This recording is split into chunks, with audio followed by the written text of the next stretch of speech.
नमस्ते ललिते देवी श्रीमत्सिंहासनेश्वरी भक्तानामिष्टदे मातः अभिरामी नमोऽस्तुते। चन्द्रोदयं कृतवती ताटङ्केन महेश्वरी आयुर्देहि जगन्मातः अभिरामी नमोऽस्तुते। सुधाघटेश श्रीकान्ते शरणागतवत्सले आरोग्यं देहि मे नित्यम् अभिरामी नमोऽस्तुते। कल्याणी मङ्गलं देहि जगन्मङ्गलकारिणि ऐश्वर्यं देहि मे नित्यम् अभिरामी नमोऽस्तुते। चन्द्रमण्डलमध्यस्थे महात्रिपुरसुन्दरी श्रीचक्रराजनिलये अभिरामी नमोऽस्तुते।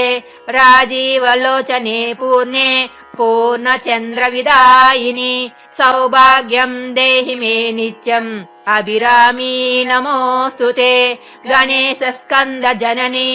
वेदरूपे धनेश्वरी विद्यां च देहि मे कीर्तिम् अभिरामी नमोऽस्तुते। सुवासिनी प्रिये मातः सौमाङ्गल्यविवर्धिनि माङ्गल्यं देहि मे नित्यम् अभिरामी नमोऽस्तुते। मार्कण्डेय महाभक्त सुब्रह्मण्य सुपूजिते श्रीराजराजेश्वरी त्वम् अभिरामी नमोऽस्तुते। सान्निध्यं गुरु कल्याणी मम पूजा गृहे शुभे बिम्बे दीपे तदा पुष्पे हरिद्रा कुङ्कुमे मम अभिराम्याम् इदं स्तोत्रम् यः पठे शक्तिसन्निधौ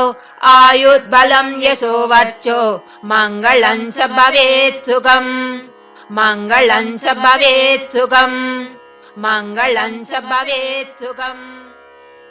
नमस्ते ललिते देवी श्रीमत्सिंहासनेश्वरी भक्तानामिष्टदे मातः अभिरामी नमोऽस्तुते। चन्द्रोदयं कृतवती ताटङ्केन महेश्वरी आयुर्देहि जगन्मातः अभिरामी नमोऽस्तुते। सुधाघटेश श्रीकान्ते शरणागतवत्सले आरोग्यं देहि मे नित्यम् अभिरामी नमोऽस्तुते। कल्याणी मङ्गलं देहि जगन्मङ्गलकारिणि ऐश्वर्यं देहि मे नित्यम् अभिरामी नमोऽस्तुते। चन्द्रमण्डलमध्यस्थे महात्रिपुरसुन्दरी श्रीचक्रराजनिलये अभिरामी नमोऽस्तुते। राजीवलोचने पूर्णे पूर्णचन्द्रविदायिनि सौभाग्यं देहि मे नित्यम् अभिरामी नमोऽस्तुते। गणेशस्कन्दजननी वेदरूपे धनेश्वरी विद्यां च देहि मे कीर्तिम् अभिरामी नमोऽस्तुते। सुवासिनी प्रिये मातः सौमाङ्गल्यविवर्धिनि माङ्गल्यं देहि मे नित्यम् अभिरामी नमोऽस्तुते। मार्कण्डेय महाभक्त सुब्रह्मण्य सुपूजिते श्रीराजराजेश्वरी त्वम् अभिरामी नमोऽस्तुते। सान्निध्यं गुरु कल्याणी मम पूजा गृहे शुभे बिम्बे दीपे तदा पुष्पे हरिद्रा कुङ्कुमे मम अभिराम्याम् इदं स्तोत्रम् यः पठे शक्तिसन्निधौ आयुर्बलं यशो वर्चो मङ्गलं च भवेत् सुखम् मङ्गलं च भवेत् सुखम् मङ्गलं च भवेत् सुखम्। नमस्ते ललिते देवी श्रीमत्सिंहासनेश्वरी भक्तानामिष्टदे मातः अभिरामी नमोऽस्तुते। चन्द्रोदयं कृतवती ताटङ्केन महेश्वरी आयुर्देहि जगन्मातः अभिरामी नमोऽस्तुते। सुधाघटेश श्रीकान्ते शरणागतवत्सले आरोग्यं देहि मे नित्यम् अभिरामी नमोऽस्तुते। कल्याणी मङ्गलं देहि जगन्मङ्गलकारिणि ऐश्वर्यं देहि मे नित्यम् अभिरामी नमोऽस्तु ते चन्द्रमण्डलमध्यस्थे महात्रिपुरसुन्दरि श्रीचक्रराजनिलये अभिरामी नमोऽस्तु ते राजीवलोचने पूर्णे पूर्णचन्द्रविदायिनि सौभाग्यं देहि मे नित्यम् अभिरामी नमोऽस्तु ते गणेशस्कन्दजननी वेदरूपे धनेश्वरी विद्यां च देहि मे कीर्तिम् अभिरामी नमोऽस्तु ते सुवासिनी प्रिये मातः सौमाङ्गल्यविवर्धिनि माङ्गल्यं देहि मे नित्यम् अभिरामी नमोऽस्तु ते मार्कण्डेय महाभक्त सुब्रह्मण्य सुपूजिते श्रीराजराजेश्वरी त्वम् अभिरामी नमोऽस्तु ते सान्निध्यं गुरु कल्याणी मम पूजा गृहे शुभे बिम्बे दीपे तदा पुष्पे हरिद्रा कुङ्कुमे मम अभिराम्याम् इदं स्तोत्रम् यः पठे शक्तिसन्निधौ आयुर्बलं यशो वर्चो मङ्गलं च भवेत् सुखम् मङ्गलं च भवेत् सुखम् मङ्गलं च भवेत् सुखम्। नमस्ते ललिते देवी श्रीमत्सिंहासनेश्वरी भक्तानामिष्टदे मातः अभिरामी नमोऽस्तु ते चन्द्रोदयं कृतवती ताटङ्केन महेश्वरी आयुर्देहि जगन्मातः अभिरामी नमोऽस्तु ते सुधाघटेश श्रीकान्ते शरणागतवत्सले आरोग्यं देहि मे नित्यम् अभिरामी नमोऽस्तु ते कल्याणी मङ्गलं देहि जगन्मङ्गलकारिणि ऐश्वर्यं देहि मे नित्यम् अभिरामी नमोऽस्तु ते चन्द्रमण्डलमध्यस्थे महात्रिपुरसुन्दरि श्रीचक्रराजनिलये अभिरामी नमोऽस्तु ते राजीवलोचने पूर्णे पूर्णचन्द्रविदायिनि सौभाग्यं देहि मे नित्यम् अभिरामी नमोऽस्तु ते गणेशस्कन्दजननी वेदरूपे धनेश्वरी विद्यां च देहि मे कीर्तिम् अभिरामी नमोऽस्तु ते सुवासिनी प्रिये मातः सौमाङ्गल्यविवर्धिनि माङ्गल्यं देहि मे नित्यम् अभिरामी नमोऽस्तु ते मार्कण्डेय महाभक्त सुब्रह्मण्य सुपूजिते श्रीराजराजेश्वरी त्वम् अभिरामी नमोऽस्तु ते सान्निध्यं गुरु कल्याणी मम पूजा गृहे शुभे बिम्बे दीपे तदा पुष्पे हरिद्रा कुङ्कुमे मम अभिराम्याम् इदं स्तोत्रम् यः पठे शक्तिसन्निधौ आयुर्बलं यशो वर्चो मङ्गलं च भवेत् सुखम् मङ्गलं च भवेत् सुखम् मङ्गलं च भवेत् सुखम्। नमस्ते ललिते देवी श्रीमत्सिंहासनेश्वरी भक्तानामिष्टदे मातः अभिरामी नमोऽस्तु ते चन्द्रोदयं कृतवती ताटङ्केन महेश्वरी आयुर्देहि जगन्मातः अभिरामी नमोऽस्तु ते सुधाघटेश श्रीकान्ते शरणागतवत्सले आरोग्यं देहि मे नित्यम् अभिरामी नमोऽस्तु ते कल्याणी मङ्गलं देहि जगन्मङ्गलकारिणि ऐश्वर्यं देहि मे नित्यम् अभिरामी नमोऽस्तु ते चन्द्रमण्डलमध्यस्थे महात्रिपुरसुन्दरि श्रीचक्रराजनिलये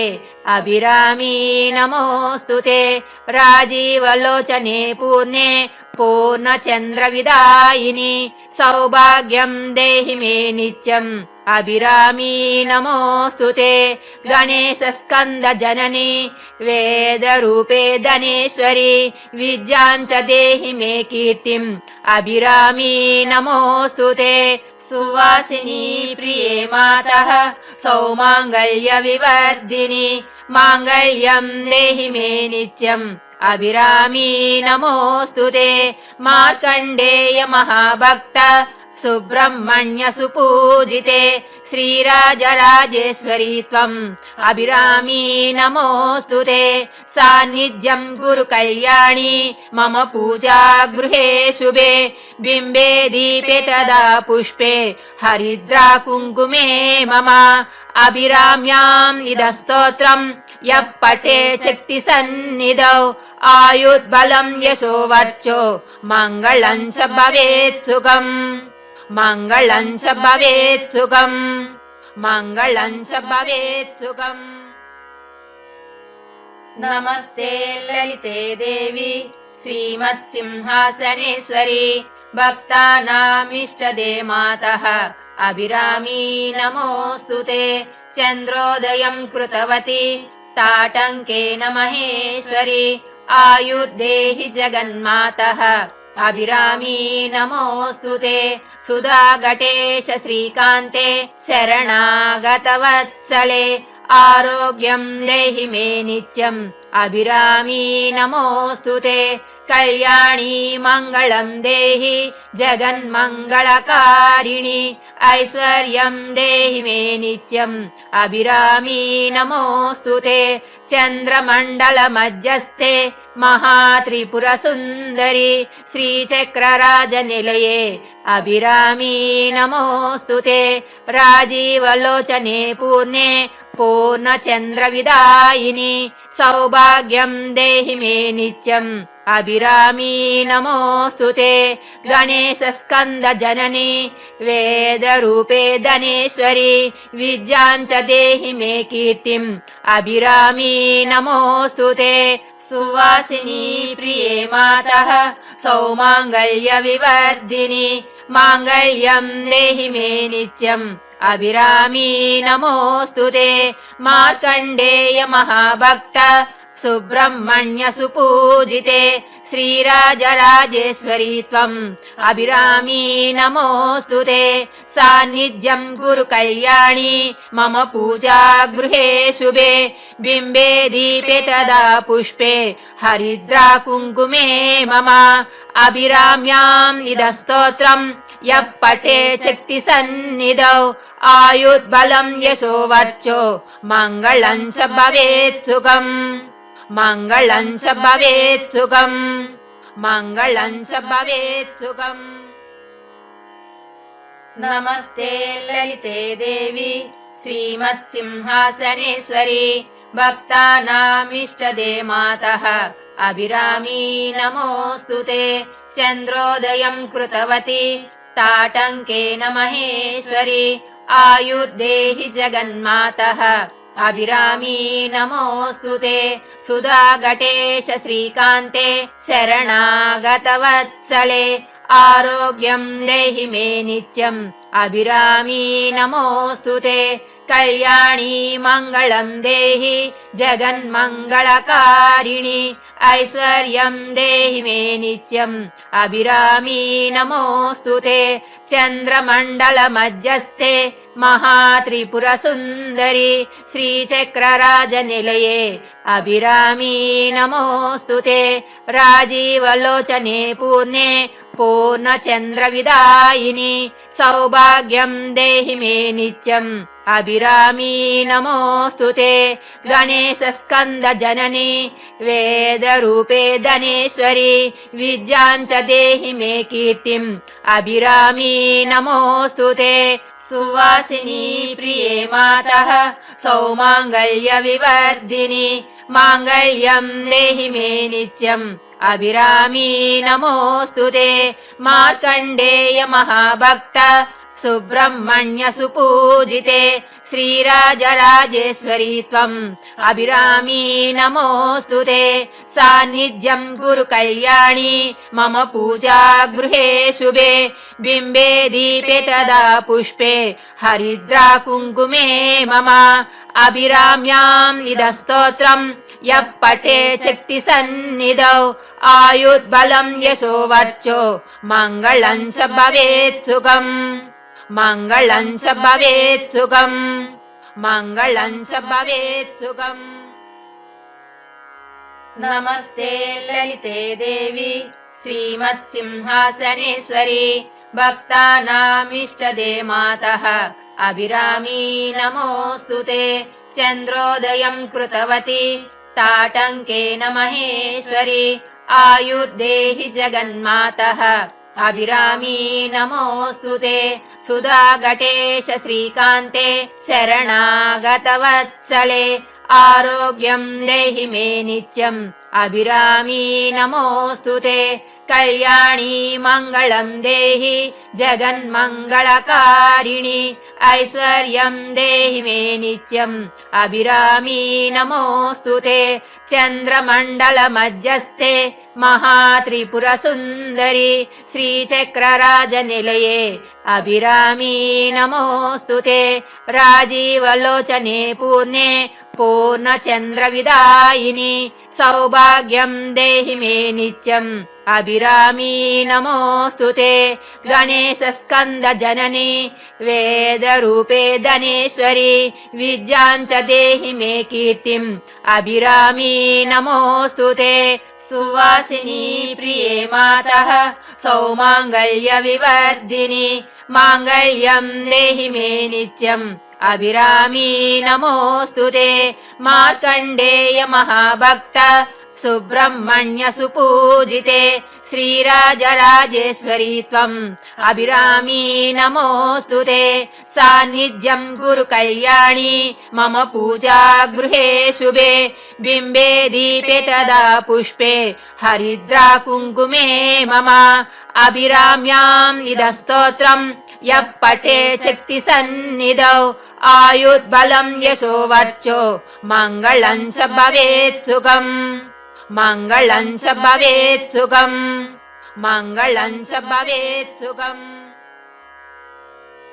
नमस्ते ललिते देवी श्रीमत्सिंहासनेश्वरी भक्तानामिष्टदे मातः अभिरामी नमोऽस्तु ते चन्द्रोदयं कृतवती ताटङ्केन महेश्वरी आयुर्देहि जगन्मातः अभिरामी नमोऽस्तु ते सुधाघटेश श्रीकान्ते शरणागतवत्सले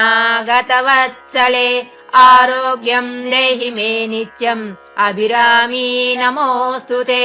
कल्याणी मङ्गलं देहि जगन्मङ्गलकारिणि ऐश्वर्यं देहि मे नित्यम् अभिरामी नमोऽस्तु ते चन्द्रमण्डलमध्यस्थे महात्रिपुरसुन्दरी श्रीचक्रराजनिलये अभिरामी नमोऽस्तु ते राजीवलोचने पूर्णे पूर्णचन्द्रविदायिनि सौभाग्यं देहि मे नित्यम् अभिरामी नमोऽस्तु ते गणेशस्कन्दजननी वेदरूपे धनेश्वरी विद्यां च देहि मे कीर्तिम् अभिरामी नमोऽस्तु ते सुवासिनी प्रिये मातः सौमाङ्गल्यविवर्धिनि माङ्गल्यं देहि मे नित्यम् अभिरामी नमोऽस्तु ते मार्कण्डेय महाभक्त सुब्रह्मण्य सुपूजिते श्रीराजराजेश्वरी त्वम् अभिरामी नमोऽस्तु ते सान्निध्यं कुरु कल्याणी मम पूजा गृहे शुभे बिम्बे दीपे तदा पुष्पे हरिद्रा कुङ्कुमे मम अभिराम्याम् इदं स्तोत्रम् यः पठे शक्तिसन्निधौ आयुर्बलं यशो वर्चो मङ्गलं च भवेत् सुखम् मङ्गलं च भवेत् सुखम् मङ्गलं च भवेत् सुखम्। नमस्ते ललिते देवी श्रीमत्सिंहासनेश्वरी भक्तानामिष्टदे मातः अभिरामी नमोऽस्तु ते चन्द्रोदयं कृतवती ताटङ्केन महेश्वरी आयुर्देहि जगन्मातः अभिरामी नमोऽस्तु ते सुधाघटेश श्रीकान्ते शरणागतवत्सले आरोग्यं देहि मे नित्यम् अभिरामी नमोऽस्तु ते कल्याणी मङ्गलं देहि जगन्मङ्गलकारिणि ऐश्वर्यं देहि मे नित्यम् अभिरामी नमोऽस्तु ते चन्द्रमण्डलमध्यस्थे महात्रिपुरसुन्दरि श्रीचक्रराजनिलये अभिरामी नमोऽस्तु ते राजीवलोचने पूर्णे पूर्णचन्द्रविदायिनि सौभाग्यं देहि मे नित्यम् अभिरामी नमोऽस्तु ते गणेशस्कन्दजननी वेदरूपे धनेश्वरी विद्यां च देहि मे कीर्तिम् अभिरामी नमोऽस्तु ते सुवासिनी प्रिये मातः सौमाङ्गल्यविवर्धिनि माङ्गल्यं देहि मे नित्यम् अभिरामी नमोऽस्तु ते मार्कण्डेय महाभक्त सुब्रह्मण्य सुपूजिते श्रीराजराजेश्वरी त्वम् अभिरामी नमोऽस्तु ते सान्निध्यं कुरु कल्याणी मम पूजा गृहे शुभे बिम्बे दीपे तदा पुष्पे हरिद्रा कुङ्कुमे मम अभिराम्याम् इदं स्तोत्रम् यः पठे शक्तिसन्निधौ आयुर्बलं यशो वर्चो मङ्गलं च भवेत् सुखम् मङ्गलं च भवेत् सुखम् मङ्गलं च भवेत् सुखम्। नमस्ते ललिते देवी श्रीमत्सिंहासनेश्वरी भक्तानामिष्टदे मातः अभिरामी नमोऽस्तु ते चन्द्रोदयं कृतवती ताटङ्केन महेश्वरी आयुर्देहि जगन्मातः अभिरामी नमोऽस्तु ते सुधाघटेश श्रीकान्ते शरणागतवत्सले आरोग्यं देहि मे नित्यम् अभिरामी नमोऽस्तु ते कल्याणी मङ्गलं देहि जगन्मङ्गलकारिणि ऐश्वर्यं देहि मे नित्यम् अभिरामी नमोऽस्तु ते चन्द्रमण्डलमध्यस्थे महात्रिपुरसुन्दरि श्रीचक्रराजनिलये अभिरामी नमोऽस्तु ते राजीवलोचने पूर्णे पूर्णचन्द्रविदायिनि सौभाग्यं देहि मे नित्यम् अभिरामी नमोऽस्तु ते गणेशस्कन्दजननी वेदरूपे धनेश्वरी विद्यां च देहि मे कीर्तिम् अभिरामी नमोऽस्तु ते सुवासिनी प्रिये मातः सौमाङ्गल्यविवर्धिनि माङ्गल्यं देहि मे नित्यम् अभिरामी नमोऽस्तु ते मार्कण्डेय महाभक्त सुब्रह्मण्य सुपूजिते श्रीराजराजेश्वरी त्वम् अभिरामी नमोऽस्तु ते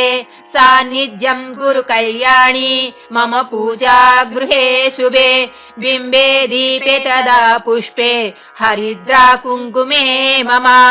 अभिराम्याम् इदं स्तोत्रम् यः पठे शक्तिसन्निधौ आयुर्बलं यशो वर्चो मङ्गलं च भवेत् सुखम् मङ्गलं च भवेत् सुखम् मङ्गलं च भवेत् सुखम्।